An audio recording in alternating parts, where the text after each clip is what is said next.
Langsung aja nih Pak, setelah kemarin ada rapat kerja bersama DPR, kita mau nanya Pak, mengapa jadwal pengangkatan CASN 2024 ini perlu disesuaikan? Ya, makasih Mas Dika. Assalamualaikum warahmatullahi wabarakatuh. Waalaikumsalam. Teman-teman ASN, ini juga pengetahuan buat teman-teman ASN yang lain, khususnya bagi teman-teman Pak Waka ya, yang sudah melamar menjadi P3K maupun menjadi CASN. Dan ini memang menjadi pertanyaan juga bagi teman-teman ya. Jadi yang paling penting adalah bahwa penyesuaian jadwal ini tentunya juga pertama ini adalah kesepakatan pemerintah dengan DPR, khususnya Komisi 2. Dan ini juga sudah diputuskan secara bersama. Nah, oleh sebab itu, kalau menurut kami apa yang menjadi pertimbangan? Tadi untuk penyelesaian tenaga non ASN khususnya, ini kan ada 2 tahapan, ada tahap 1, ada tahap 2. Tahap 2 ini sebetulnya ada juga teman-teman kemarin yang tidak masuk di tahap 1, kita berikan kesempatan di tahap 2 ya, bahkan sampai 2 kali perpanjangan. Sehingga mungkin ini juga kita ingin bahwa nanti pengangkatannya itu bisa serentak dan tahap 2 itu juga sudah bisa kita selesaikan gitu. Di samping selain itu juga kita melakukan penataan-penataan untuk ASN kita. Barangkali itu Mas Dika. Siap. Ya.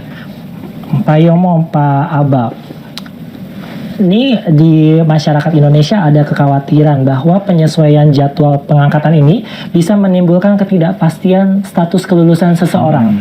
Ya. Bagaimana nih tanggapan Pak Yomo dan Pak Aba? Ya. Jadi kalau menurut saya sebetulnya itu kita tidak perlu khawatir untuk hari ini, karena kan teman-teman itu kan sudah diseleksi, apalagi yang CPNS.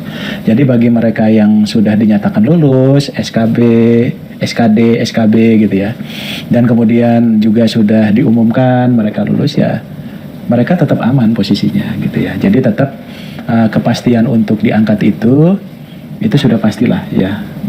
Dengan demikian maka yang mundur itu adalah nanti secara teknis nanti Pak Yomo akan jelaskan ya. Nanti yang penting bahwa mereka pada waktunya tadi walaupun ada pengunduran, misalnya nanti sudah ditetapkan bulan Oktober 2025 itu sudah pasti di sana. Ya termasuk nanti proses penugasannya dan sebagainya. Termasuk juga yang P3K.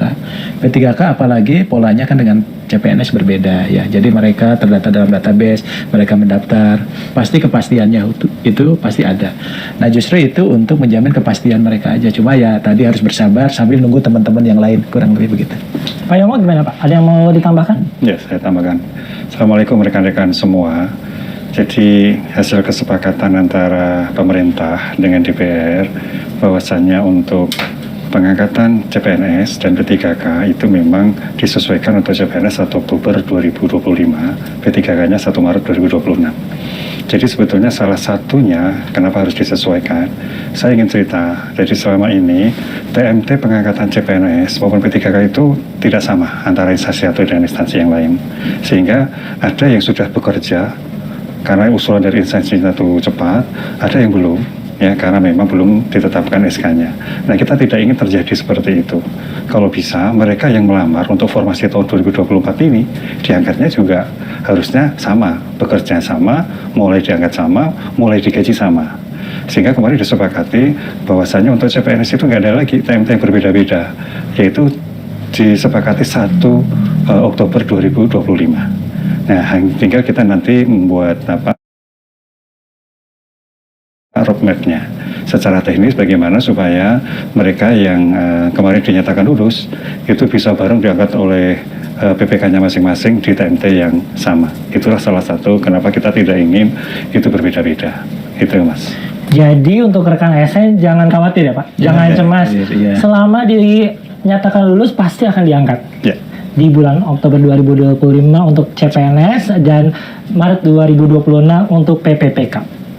Pak Yomo, sekarang saya mau nanya nih, Pak Yomo sebagai pimpinan di BKN, Pak, langkah-langkah apa sih yang dilakukan oleh BKN karena adanya penyesuaian jadwal pengangkatan ini, Pak, secara khusus? Ya, jadi BKN sudah melakukan beberapa kali penyesuaian jadwal karena memang disesuaikan dengan kebutuhan masing-masing instansi ya.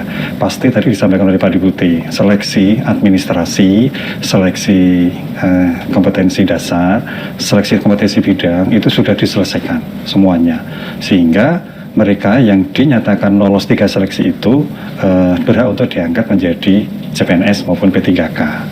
Nah, kita ketika misalnya ada kesepakatan kemarin bahwa itu akan ada penyesuaian TMT, maka proses itu tetap jalan. Karena instansi saat ini juga sudah mulai mengusulkan ke BKN. Kemudian kita tentu harus melakukan tindak lanjut dengan menetapkan nomor induk pegawainya. Kemudian nanti oleh instansi akan ditindaklanjuti dengan penetapan keputusan pengangkatan CPNS-nya maupun P3K-nya. Dan ini tidak boleh berhenti. Ya, karena apa? Karena sekali lagi yang disesuaikan adalah TMT-nya. Sementara kepastian dia diangkat itu insya Allah tetap akan diangkat karena memang ini kesepakatan antara pemerintah dengan DPR. Jadi sekali lagi tetap instansi saya mohon untuk segera mengusulkan mereka yang dinyatakan lulus kemarin ke BKN baik di pusat maupun di kantor regional.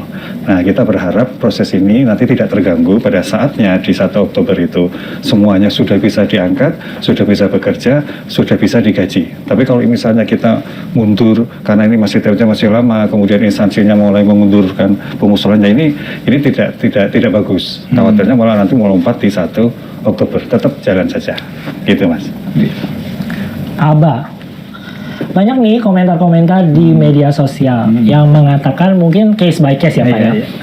Saya P3K lulus Pak Aba. Tapi ternyata dengan penyesuaian jadwal ini membuat saya masa kerjanya tuh nanti malah menjadi kurang dari 1 tahun.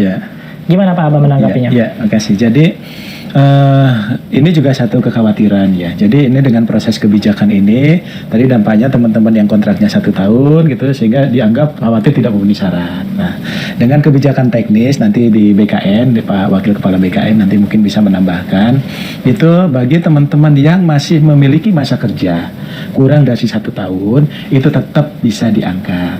Berarti nanti di bulan Maret misalnya dia tinggal 8 bulan gitu, tetap diangkat 1 tahun ke depan kurang lebih begitu ya. Jadi nggak usah khawatir teman-teman tadi khususnya P3K dengan kebijakan nanti jadi berkurang. Ini khusus untuk ini, tetap kebijakan itu kita terapkan mereka 1 tahun ke depan. Ya, jadi tidak perlu khawatir untuk teman-teman yang tadi karena penyesuaian ini nanti jadi tidak 1 tahun kami jangan-jangan tidak diangkat, itu tetap bisa diangkat. Pak Yomo aman jadinya Pak Yomo, Ya, kurang dari setahun. Iya, jadi komitmen pemerintah tentunya tetap mereka yang dinyatakan lulus seleksi yaitu harus diangkat. Karena apa? Itu jadi haknya. Ya, maka ketika nanti yang bersangkutan itu disampaikan oleh Pak Deputi tadi kurang dari 1 tahun sampai dengan batas usia tertentu untuk dia berhenti, ya nggak masalah kita angkat karena memang yang bersangkutan berhak untuk menjadi P3K itu, Mas. Iya. Jadi nggak perlu khawatir kalau hitungannya ternyata kurang dari setahun ya. Betul. Sebagai P3K ya Pak Yomo, Pak Aba. Pak, di rapat kerja kemarin itu kan sudah diketok palu nih Pak. Oktober 2025 untuk CPNS, Maret 2026 untuk PPPK. Pak, itu dimulai Oktober, dimulai Maret atau secara serentak selesai di tenggat waktu yang tersebut? Oke. Nah, jadi tadi Pak Wakil Kepala BKN sudah sampaikan bahwa ini nanti pengangkatannya akan dilakukan secara serentak. Jadi nanti termasuk tahap 1, tahap 2 nanti di 1 Maret 2026 ya. Kemudian CPNS pun 1 Oktober 2025. Jadi mungkin tadi sampaikan Pak Waka juga bahwa dengan pengangkatan serentak ini nggak ada yang beda-beda lagi ya Pak ya. Jadi mereka teman-teman nanti akan bekerja di waktu yang sama lah. Jadi serentak. Serentak, ya. CPNS Oktober 2025 ya Pak ya? Ya. PPPK 1 Oktober 1 ya? Oktober betul. 1 Oktober. PPPK itu di 1 Maret 2026. Iya. Tadi kan kalau kasusnya itu dia kerjanya kurang dari setahun Pak. Nah. Saya seneng banget nih saya keterima CPNS tapi pada saat ini saya udah kerja. Ya udah saya udah keterima CPNS, udah aman dong posisi saya. Saya resign deh dari kantor saya. Iya. Lalu ternyata ada penyesuaian jadwal-jadwal khusus saat ini. Bagaimana tanggapan Pak Aba, Pak Yomo untuk kasus-kasus seperti ini? Iya.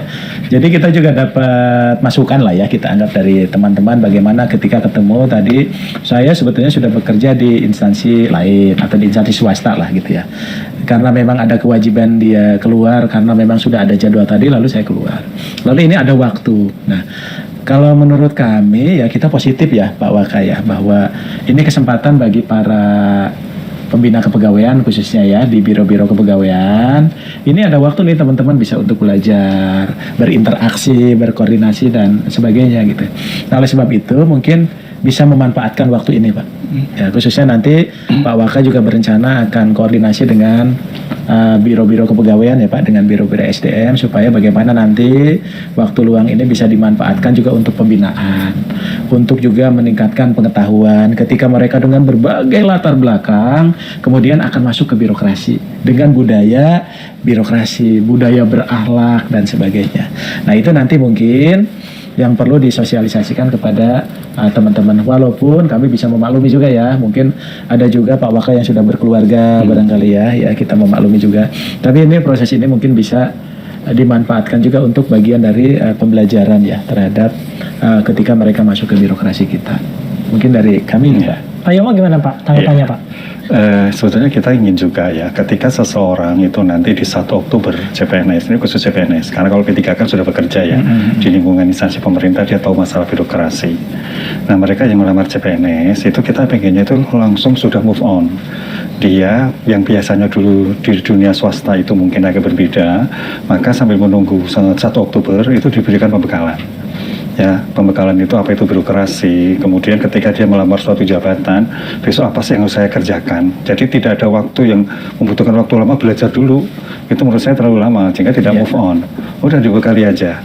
Ketika saudara-saudara akan melamar jabatan ini yang selama ini mungkin masih belum punya bayangan apa sih nanti ketika saya masuk saya mau ngapain. Nah ini kesempatan instansi untuk memberikan masukan pembekalan. Ini loh sebetulnya kalau kamu diangkat apa yang kamu lakukan. Banyak sekali juga peraturan-peraturan tentang katakan disiplin. Apa sih yang wajib dilakukan oleh seorang ASN, apa yang tidak boleh, gimana sanksinya, sehingga bekal itu diharapkan ya itu bisa membuat para CPNS maupun P3K khususnya CPNS ini ya dia sudah mengetahui betul gitu loh. Kalau saya melanggar itu resiko saya seperti ini gitu loh. Ketika saya menjadi aparatur negara ya saya harus melakukan kewajiban seperti ini. Nah ini tentu disiapkan dengan sebaik-baiknya oleh para pengelola kepegawaian di biro kepegawaian di PKD. Nah sekali lagi dalam rangka ketika masuk itu siap pakai, siap bekerja, siap berkontribusi untuk pemerintah dan negara, itu yang kita harapkan. Dan mungkin itu Mas Dika, nyambung Pak Waka tadi, itu juga kan sekarang medianya bisa dilakukan offline maupun online ya Pak ya. Nah, itu kan udah bisa lebih memudahkan regulasi kita, banyak yang harus kita pelajari, ya termasuk hak dan kewajiban ya Pak ya. Iya, betul. Jadi 1 Oktober udah running bareng-bareng semua ya Pak ya? Harus, nah itu wajib itu Pak. Iya. Baik Pak. Pak, pemerintah menghimbau agar setiap instansi ini menyiapkan anggaran bagi tenaga non-ASN yang tentunya terdaftar dalam database BKN tadi ya Pak ya, yang akan diangkat menjadi P3K. Tetapi ternyata di lapangan faktanya banyak yang diberhentikan. Pak Abah tanggapannya seperti apa Pak? Gini, concern Bu Menteri Pan RB itu cukup besar ya terhadap P3K itu, khususnya bagi tenaga non-ASN yang akan jadi P3K. Karena kenapa? Beliau itu melaksanakan mandat undang-undang, kan mandat undang-undang. Namun juga tadi mungkin kan di samping itu juga kita harus melakukan penataan. Nah, besarnya concern Bu Menteri itu salah satunya adalah melakukan koordinasi ya, baik dengan Komisi 2, bahkan dengan Kementerian Dalam Negeri. Sehingga Kementerian Pan RB itu melalui Bu Menpan itu sudah mengeluarkan surat dikuatkan juga dengan surat edaran Menteri Dalam Negeri, termasuk sudah dirinci itu posnya ya Pak ya di Mendagri itu. Nah itu adalah wujud komitmen kita ya dalam rangka menjaga kesinambungan bahwa mereka itu harusnya bisa tetap bekerja walaupun kewenangan itu sepenuhnya nanti ada di PPK masing-masing, apakah di gubernur, di bupati, wali kota, termasuk pimpinan kementerian dan lembaga ya. Tapi secara prinsip Bu Menteri sangat concern terhadap ini dan juga sudah melakukan langkah-langkah yang cukup strategis ya supaya penyelesaian ini bisa dilakukan secara optimal, termasuk tadi surat dan beberapa keputusan menteri ya, kemudian peraturan menteri dan sebagainya, termasuk juga regulasi di BKN ya Pak, untuk memberikan penguatan ya kepada pemerintah daerah maupun kementerian lembaga yang lain gitu. Mungkin begitu kurang lebih dari saya. Pak Yomo ada yang mau ditambahkan nggak? Ya saya sepakat dengan Pak Deputi ya. Jadi intinya jangan khawatir lah, karena Bu Menteri melalui kebijakannya, suratnya itu kan menjamin kepastian. Meskipun disesuaikan di 1 Maret 2026, mereka tetap bekerja, anggarannya juga disediakan. Saran saya fokus saja, tetap bekerja ya. Jadi nggak usah berpikir macam-macam. Insya Allah kan tetap nanti akan diangkat bagi yang memenuhi syarat, itu yang penting. Itu Mas. Pak Yomo, jadwal yang setelah disesuaikan ini CPNS Oktober 2025, PPPK di Maret 2026, BKN menyiapkan roadmap khusus nggak Pak? Ya, tentu kita menyiapkan roadmap ya, karena apa? Kesepakatan pemerintah dengan DPR kemarin harus kita tidak lanjuti. Dari kebijakan umum, Bu Menteri nanti akan mengeluarkan. Kemudian teknisnya menindaklanjuti kebijakan dari Bu Menteri, BKN akan mengeluarkan juga yang ditujukan kepada semua PPK, yang khususnya untuk para biro kepegawaian. Apa sih yang harus dilakukan sambil menunggu di 1 Oktober? Misalnya begini, kita masih punya jadwal untuk penyelesaian seleksi P3K tahap kedua. Tetap kita laksanakan. Jadi ini tidak terganggu. Jangan khawatir mereka yang kemarin sudah dinyatakan lolos seleksi administrasi ya, itu tetap akan seleksi selanjutnya untuk menggunakan CAT yang insya Allah sesuai dengan jadwal. Kalau kita tunda, khawatirnya nanti justru akan memperlama lagi. Jadi tidak masalah, kita lakukan itu. Kemudian yang tahap-tahapan selanjutnya, pengusulan nih, penetapan SK instansi tetap, insya Allah tetap jalan ya. Sehingga kami akan segera mengeluarkan, BKN akan mengeluarkan surat ya kepada pihak-pihak yang terkait, khususnya untuk di instansi, langkah-langkah apa yang harus dilakukan dalam rangka penyesuaian TMT ini. Yang kita ingin tidak sampai terganggu, bahwasanya mereka yang disesuaikan itu justru malah kinerjanya menurun, semangat kerjanya menurun. Tidak, jangan, nggak ada masalah, insya Allah nggak ada masalah itu Mas. Siap. Pak Yomo, Pak Aba, terakhir, setiap tamu yang datang ke pojok bisa tanya kebijakan Pan RB, akan saya berikan challenge ya. Pak Yomo, Pak Aba, sebagai penutup, Pak Yomo dan Pak Aba boleh menyampaikan statement. 1 kalimat mungkin, 2 kalimat mungkin kepada rekan ASN yang sedang menyaksikan program Pojok Bisa Tanya Kebijakan Pan RB, khususnya yang terkait dengan penyesuaian jadwal pengangkatan CPNS dan P3K ini. Ini mulai dari Pak Yomo apa Pak Aba dulu nih kira-kira nih? Silakan Pak. Oke, bagi para ASN ya, kami sampaikan penyesuaian untuk jadwal pengangkatan CPNS P3K ini tentu sudah mendapatkan pertimbangan yang matang, sehingga kemarin terjadi kesepakatan pada RDP tanggal 5 Maret di Senayan ya. Jadi ini bukan secara tiba-tiba ya, sehingga ini tidak akan mengganggu kinerja organisasi ya, meskipun nanti rekrutmennya ditunda, tetap organisasi insya Allah tetap jalan. Jadi tidak ada masalah, karena kita sudah memperhitungkan kebutuhan pegawai dalam 5 tahun, kemudian setiap tahunnya itu sudah kita petakan. Sehingga kami yakin bahwasanya penyesuaian jadwal ini tidak mengganggu apapun, termasuk kinerja individu dan kinerja organisasi. Tetap semangat melaksanakan tugas demi bangsa dan negara. Terima kasih. Saya dong. Ayo dong, Pak Aba dong. Gimana, Pak? Jadi gini. Jadi yang pertama kami apresiasi dan terima kasih kepada teman-teman putra-putri terbaik bangsa gitu, yang sudah mengikuti dan bersaing di seleksi CPNS khususnya ya di 2024. Dan teman-teman itu sudah terpilih menjadi orang-orang terbaik. Kami pun nggak mau kehilangan teman-teman ini. Makanya dengan penyesuaian ini semakin menguatkan, nanti kita bisa serentak sama-sama. Tadi ada kesempatan belajar dan sebagainya. Jadi tetap semangat nih teman-teman yang CPNS ini. Terima kasih karena Anda sudah punya niat untuk berkarir di birokrasi.